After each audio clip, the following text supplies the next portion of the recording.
Imagine lowering your risk of death from all causes by 34% and lowering your risk of cardiovascular disease death by 57%. Sounds like a magic supplement or a magic pill, right? Well, wrong, because we're actually talking about a food. And specifically, those stats belong to my number one food for longevity that we're gonna get to at the end of this video. But before we do so, we're gonna cover all of my top 5 foods for longevity that will add years to your life and inhibit chronic disease. But we're not just talking about all of the benefits you can get from these foods. We're also walking through all the practical tips. How much of the food should you eat? Organic versus conventional, fresh versus frozen, farm versus wild, and everything you need to know to get the most health benefit out of these top 5 foods for longevity. But first, let's cover the criteria I used when selecting these top 5 foods. So to me, what makes a top 5 food for longevity is 1, large studies that demonstrate the food is associated with a lower risk of all causes of death, as well as a lower risk for the main killers, cardiovascular disease, cancer, and even neurodegenerative diseases such as dementia. 2, I want to see that the food has mechanistic reason to provide these benefits, such as containing a lot of micronutrients, polyphenols, or other molecules that actually lead to all of these benefits we just mentioned. And 3, I want to make sure the food actually has good accessibility. It's available to the public and it fits within a proper diet to allow you to actually get the proper amount of macronutrients, such as getting enough fiber and protein specifically. So with that, I selected the top 5 foods that I feel fit those criteria and make up the widest range of bioactive compounds. However, what is even more important is that you actually eat a wide variety of foods, eating a ton of different fruits and vegetables, ideally 10 to 12 servings a day with a 5-to-1 ratio of vegetables to fruit. That is way more important than including just these 5 foods because every single food has a different micronutrient profile and getting a varied diet is super important. I just think that these are the top 5 foods to be including in your diet and to come back to consistently. So without further ado, let's jump in with number 5. And the benefits are just going to get more and more impressive as we get all the way down to number 1. Coming in at number 5 are cruciferous vegetables such as broccoli, cauliflower, kale, or Brussels sprouts. And we'll talk about the top one in a bit. But in general, cruciferous vegetables get a lot of their longevity benefit from molecules known as glucosinolates. And glucosinolates have breakdown products which are important for longevity. Specifically, one of those breakdown products that is probably the most important is isothiocyanates. And the most important one of those is sulforaphane, which you've probably heard of. It's a more popular supplement. And sulforaphane and all of these other isothiocyanates are great at anti-inflammation and having great antioxidant capacity, all of which is super important for inhibiting chronic disease, as multiple chronic diseases occur due to low-grade chronic inflammation. And then on top of all this anti-inflammatory effect, sulforaphane also has multiple other anti-cancer mechanisms as well. Obviously super important for longevity there too. And then on top of the glucosinolates that break down to form things like sulforaphane, there are different glucosinolates that break down to form indole compounds. And specifically, probably the most important indole compound is indole 3-carbinol, or I3C, which then further breaks down into DIM. And DIM is another supplement that you might have heard of. Indole 3-carbinol and DIM are super important for improving liver detox, improving estrogen metabolism and detox, and supplying even further anti-cancer effect. So what you might have noticed through all these mechanisms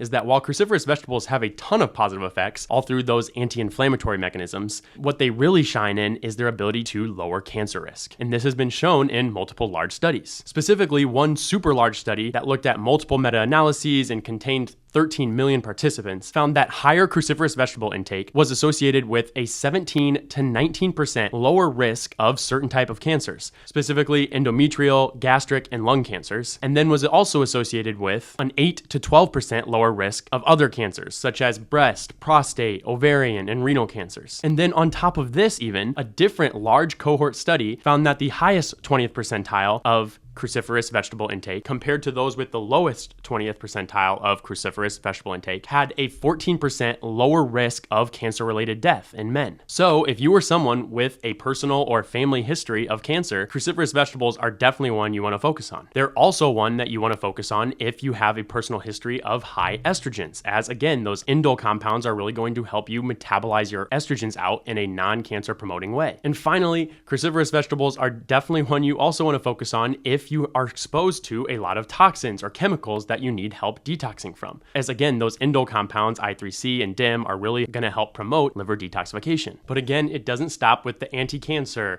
and the estrogen metabolism and the detox promoting abilities. Cruciferous vegetables' antioxidant and anti-inflammatory properties also allow it to reduce all causes of death. Specifically, a large study was able to note that the highest 20th percentile of cruciferous vegetable intake compared to the lowest was associated with a 22% lower risk of all causes of death. And then there have been other studies that demonstrate that for every 100 gram per day increase in cruciferous vegetable intake, you're going to get a 10% lower risk of all causes of death, which is an amazing dose response study to have. And while there are definitely less studies on cruciferous vegetables lowering risk for cardiovascular disease or dementia compared to other foods later on in our top 5 list, the studies we do have on cruciferous vegetables do show some promise in these areas as well. And finally, cruciferous vegetables also fit into a diet as a whole by giving us a decent source of fiber and positively impacting the gut microbiome. But which cruciferous vegetable takes the crown to be in the top 5 longevity foods? Well, again, the best thing is to rotate through all of these foods because they all have different amounts of the bioactive compounds and micronutrients. For instance, Brussels sprouts are going to give you the highest I3C content. Meanwhile, radish sprouts are going to give you the highest glucosinolates as a whole and the highest sulforaphane content. And then kale is going to give you the highest sulforaphane content as well as a ton of great vitamins and minerals. However, if I had to choose just one, it would definitely be broccoli. And I choose broccoli because it has the highest amount total of both I3C dim as well as sulforaphane. And the mature broccoli plant is probably your best route to go to get a combination of both of these. However, if you want to get the most sulforaphane from broccoli, broccoli sprouts are your way to go. Essentially just 3-day-old broccoli plants because they have 10 to 100 times higher sulforaphane content than do mature broccoli. And this is the reason as to why cruciferous sprouts in general are a great inclusion into a diet because of that high sulforaphane content. So the broccoli plant as a whole takes the crown for our best cruciferous vegetable due to having all of those anti-inflammatory and detox promoting properties,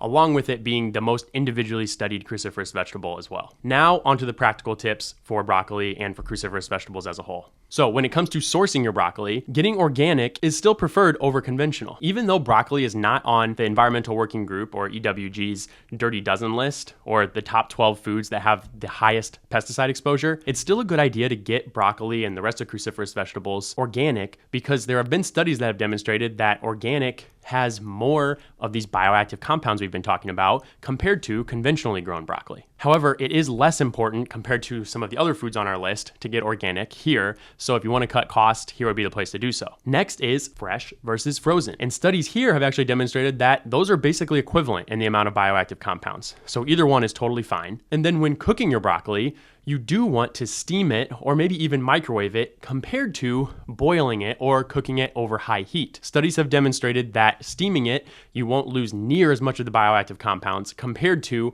boiling or cooking it over high heat. You're going to lose up to 70% of the bioactive compounds. So really cook it over that low heat for just a little bit longer if you have to. And finally, how much should you intake? Well, according to that dose response study we talked about earlier, I would get your broccoli and cruciferous vegetable intake to about 1.5 cups per day on average to get the most benefit from this group of food. Coming in at number 4 are legumes, or the larger food group consisting of beans, the kidney beans, the black beans, as well as chickpeas, lentils, peas, etc. And again, we'll choose the best legume in a bit. But legumes in general derive their benefit for longevity from multiple mechanisms, one of which being the large amount of dietary fiber in them. Specifically, on average, you're getting about 6 to 9 grams of fiber per 1.5 cups of cooked legumes. And getting a ton of fiber in your diet is super important for longevity, and the studies have borne this out. When the studies look at the top 20th percentile of fiber intake compared to the lowest, they find that the higher fiber intake is associated with a 23% lower risk of death related to cancer, a 27% lower risk of death related to cardiovascular disease, and a 29% lower risk of all causes of death. And beans don't just provide fiber as a whole, they also are one of the best sources of soluble fiber specifically. And this is the type of fiber that creates a gel-like substance in the gut, which actually helps slow down the absorption of cholesterol and blood sugar, lowering the concentration of these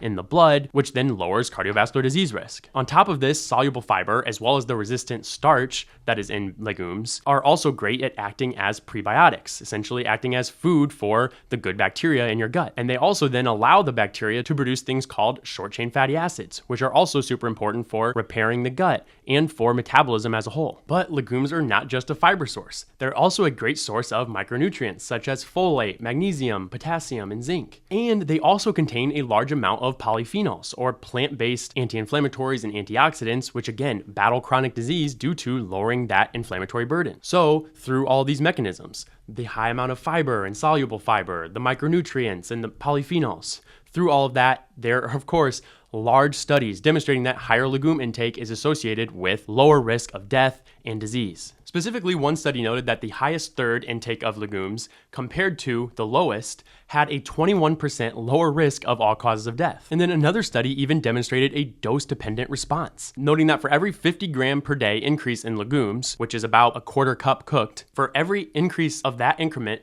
you're going to get a 6% lower risk of all causes of death. And then one study statistically modeled how many years were going to be added to your life when you change from a standard Western diet to a quote optimized diet. They then split these up amongst different foods to see which foods were actually causing the greatest impact on lifespan. And they found that the number one food was, you guessed it, legumes. For men, increasing the intake of legumes created a 2.5 year increase in lifespan. And then for women, it was 2.2 years. In breaking down this longevity benefit even further, again, the highest intake of legumes compared to the lowest was associated with a 10% lower risk of cardiovascular disease. And again, that higher intake of legumes compared to the lowest was associated in one study with a 28% lower risk of death from cancer. And finally, the highest intake of legumes was also associated in one study with a 31% lower risk of dementia. So these mechanisms and these impressive studies definitely, in my mind, cement legumes as a top 5 food for longevity. But then the icing on the cake is they are also a great source of plant-based protein, giving you 7 to 9 grams of protein per half cup of cooked legumes. And if you've watched the channel before, you know that I am a huge believer in a high protein intake, about 2 grams per kilogram per day. So giving yourself a food that helps you get there, super important for longevity to actually maintain muscle mass and strength as we age. But which legume grabs the top spot? Well, in my mind, it's lentils. And reason being is it has the most studies compared to any other individual legume. And on top of this, it also has the best combo of protein and fiber, with 1 cup of lentils giving you 16 grams of fiber and 18 grams of protein, which is an incredible amount. However, the thing about legumes is it's a very diverse category of foods with very wide range of nutrients and bioactive compounds that all depend on which specific legume you're getting. So especially here, it's really important to rotate through different ones. I just find lentils to be the most studied, and that's why it gets the top spot here. Now to our practical tips. For lentils, my favorite is black lentils,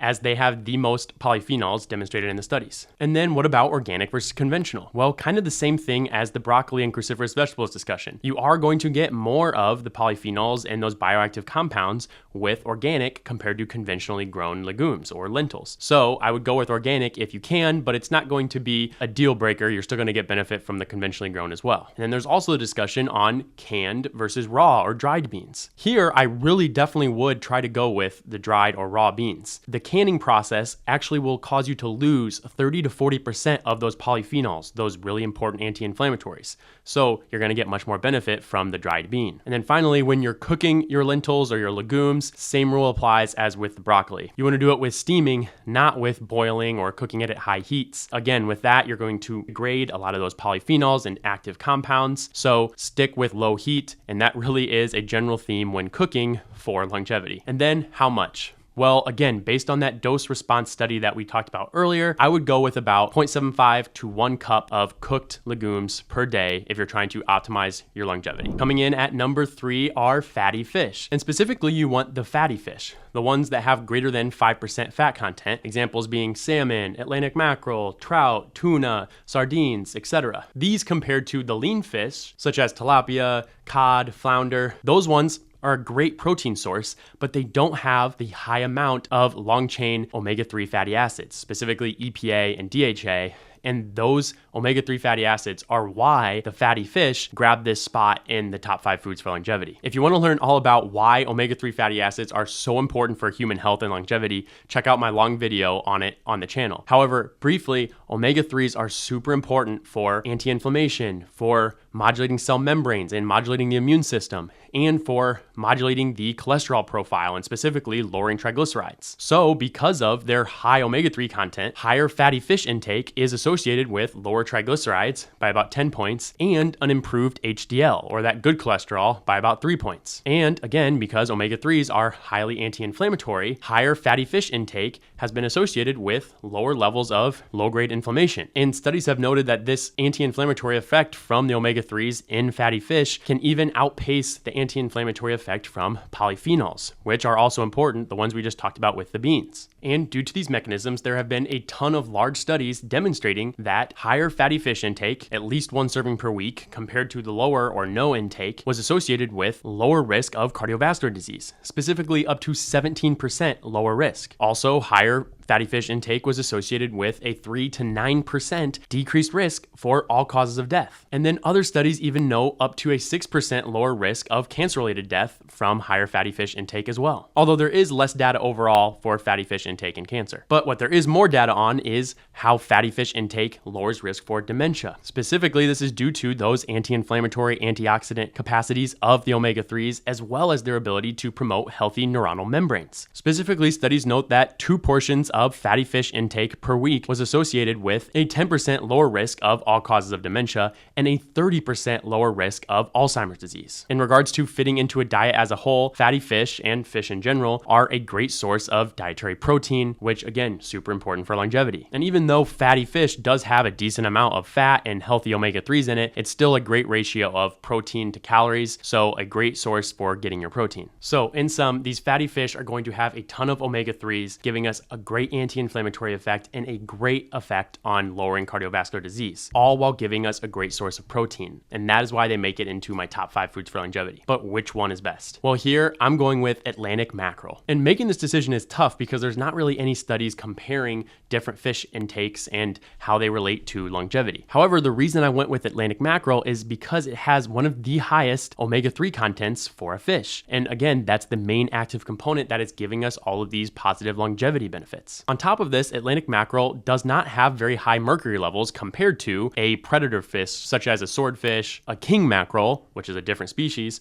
or a tuna. And higher mercury levels do carry a risk for neurologic toxicity, so something important to keep in mind. On top of even that, Atlantic mackerel also has a high amount of selenium, which is a super important antioxidant and important for thyroid health. And finally, Atlantic mackerel also has a high amount of vitamin D, as do many fatty fish, which is important for many functions within the human body and therefore for longevity. However, all this being said, while I do think then Atlantic mackerel is the best fatty fish for longevity, it's also much harder to access if you don't live on the coast. So because of that, I think second place and a very close second is salmon. It's omnipresent, it's much more accessible, and it's still a great option for getting that omega-3 content with the protein as well. You're just not going to get as much omega-3 or as much selenium, but again, still a great option. And now to our practical tips. And here the main discussion to have is wild versus farm. For Atlantic mackerel, this isn't really a discussion because it's pretty much just all wild. But for salmon, there's a huge discussion, and these are the 2 main choices you're presented with when you go buy it. And this is actually a more complex discussion than you might think, because how and where the farmed salmon is farmed is a super important consideration, i.e. not all farmed salmon is created equal. But aside from this, in general, farmed salmon is actually going to have a higher omega-3 level in general compared to wild salmon. This is due to how the fish are fed and them being more fatty if they are farmed. However, this higher omega-3 level and higher fat level also comes with a higher omega-6 level, which is generally more pro-inflammatory. So the omega-3 to omega-6 ratio, or the anti-inflammatory to pro-inflammatory ratio, if you will, is actually still going to be higher in wild salmon. And because wild salmon is a little bit more lean, you're also going to be getting slightly more protein. So a slight edge to wild salmon here. Additionally, in general, wild salmon does have more micronutrients than does farm salmon. So more selenium, more zinc. And wild salmon definitely has a ton more of the naturally occurring super antioxidant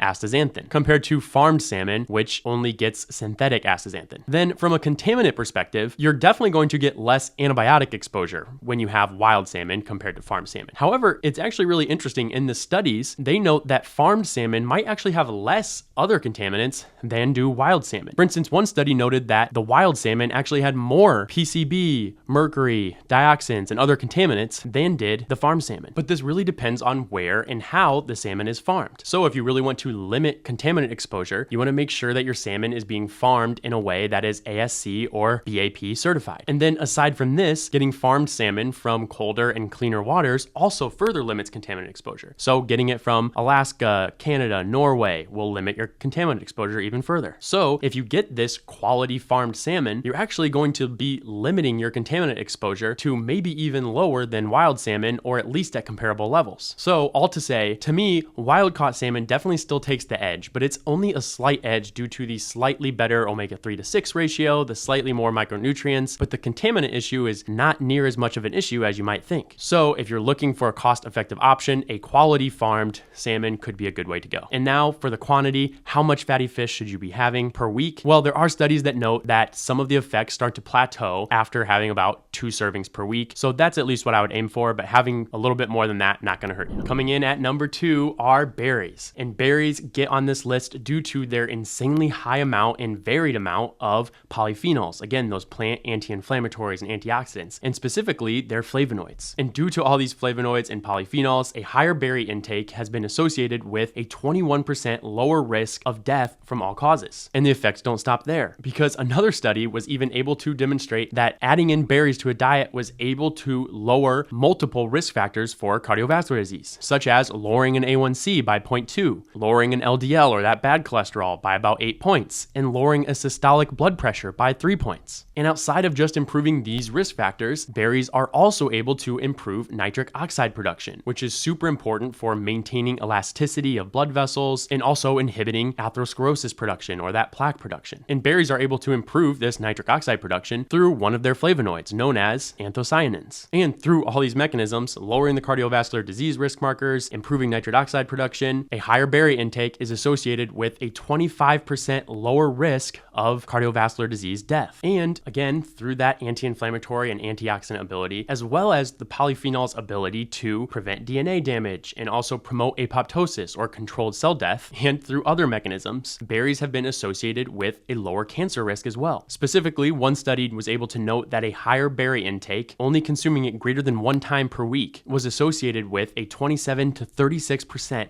lower risk of death from cancer. And outside of just improving lifespan from reducing all these diseases, berries are also able to prevent cognitive decline as well. Again, likely due to the antioxidant nature of all these flavonoids and specifically the anthocyanins. Specifically, one study was able to demonstrate that regular berry consumption was associated with a 2.5-year delay in cognitive aging. And then on top of all these benefits from the polyphenols, berries are also great because they generally have a pretty low glycemic index, or essentially they don't spike insulin levels because they don't rapidly raise blood sugar like a high glycemic index fruit such as pineapple or watermelon. And this obviously very helpful for inhibiting diabetes and thus very important for longevity. Also for this reason, I've found them super helpful to help curb sweet tooths when you're trying to switch from an ultra processed food diet to a more healthy longevity promoting diet. And finally, berries also fit into a diet as a whole due to their decently high fiber content as well, which again helps regulate your gut, helps regulate the microbiome, and also gives the microbiome great prebiotics to help flourish and create more of those short chain fatty acids. So overall, through all of these polyphenols and flavonoids, giving it all these antioxidant and anti-inflammatory properties, berries as a whole are one of the best foods for helping out longevity across all domains: cardiovascular, cancer, gut health, etc. But which berry is best? Well, again, it's all about rotating through because all the different berries have different polyphenols, which all work on different exact mechanisms to give you those longevity benefits. So to get the best benefit, you rotate through. However, for my number 1 spot, it's blueberries. Blueberries are hands down the most studied berry when it comes to all of these domains, and when they're studied in comparison to other berries, such as strawberries, they outperform the other berries. For instance, blueberry intake was found to decrease cancer deaths by 36% compared to strawberries only lowering it by 27%. And then blueberries were also found to lower cardiovascular disease death by 36% compared to strawberries only 28%. But on to the practical tips. What type of blueberry should you buy? Wild or low bush, or the the cultivated or high bush? Well, studies do note that in general, the wild blueberries do actually have more polyphenols than the cultivated ones. So I would go with wild if you have access to them. However, if you don't, the cultivated or high bush ones are still a great option, especially if you get the cultivated varieties that are known to have a lot of polyphenols. But regardless of if you get wild versus cultivated, you definitely want to go with organic here. Reason being is, similarly to our previous discussions, organic has more polyphenols than do conventionally grown blueberries. However, even outside of this, blueberries are actually in the EWG Dirty Dozen, or those top 12 foods that are exposed to pesticides. And because pesticides are a detriment to health and longevity, I really would go for organic blueberries if you can get them. And finally, as we mentioned with broccoli, fresh versus frozen, it actually doesn't really matter. You're gonna get the same amount of polyphenols, so this would be the way to cut cost if you had to. However, the last thing to talk about here is,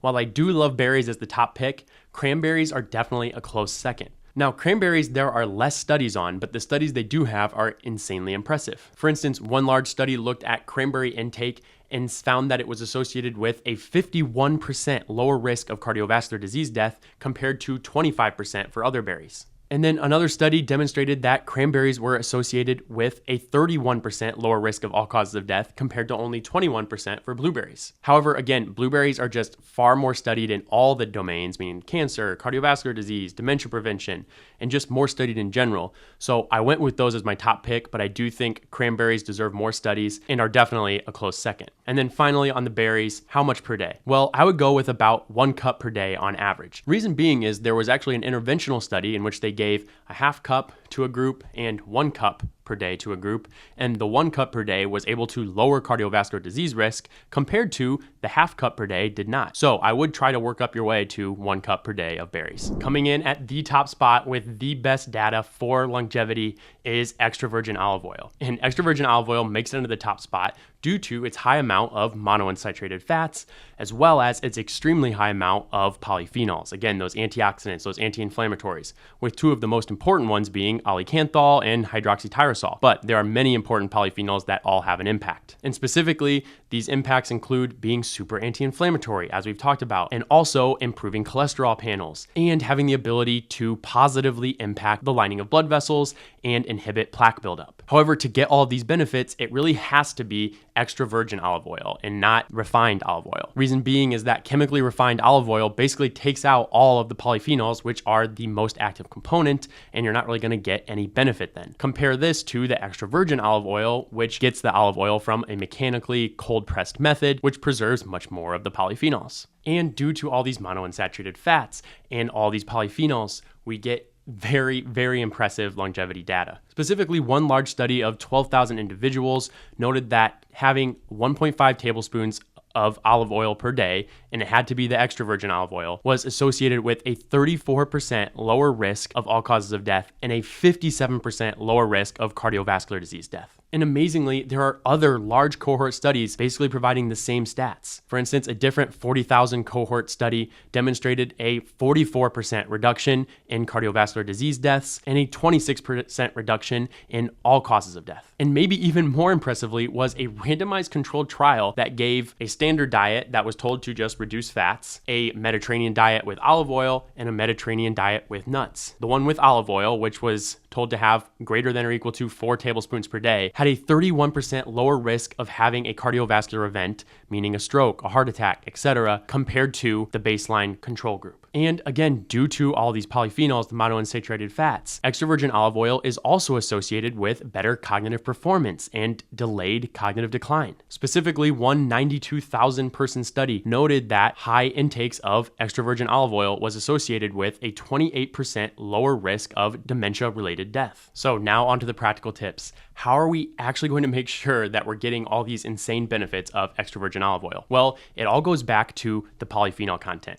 Remember how we said refined olive oil, you're not going to really get any benefit because it takes out all the polyphenols. So it stands to reason that if we can get extra virgin olive oil with the most polyphenols, we're going to get the most health benefit. Specifically, studies have noted that you need at least 250 mg per kg of polyphenols in the olive oil to really derive the cardiovascular disease benefit. So at least you want that much in your olive oil. However, other studies have noted that a high polyphenol content in which you're going to get even more health benefit is greater than 500 mg per kg, and then an exceptionally high is greater than 1200 mg per kg. However, it is worth noting that the higher the polyphenol content, probably the more expensive and definitely the more bitter, pungent taste of the olive oil. This can definitely take some getting used to if you're not used to the high polyphenolic olive oil. If you're in the States, you're likely used to olive oil, even if it's extra virgin, being less than 150 mg per kg and has more of a buttery taste. So if you just went straight to 1000 or 1200 mg per kg, it's going to be very bitter for you. So I'd recommend starting off closer to the 300, 500, 600 range of polyphenols. But how are we going to make sure that we're actually getting greater than 250 mg per kg of polyphenols? Or ideally are getting greater than 500 mg per kg? Well, the most important factor to consider when you're looking for high polyphenol content is the olive variety or the olive type. Studies have noted that olive types that are associated with high polyphenols are ones such as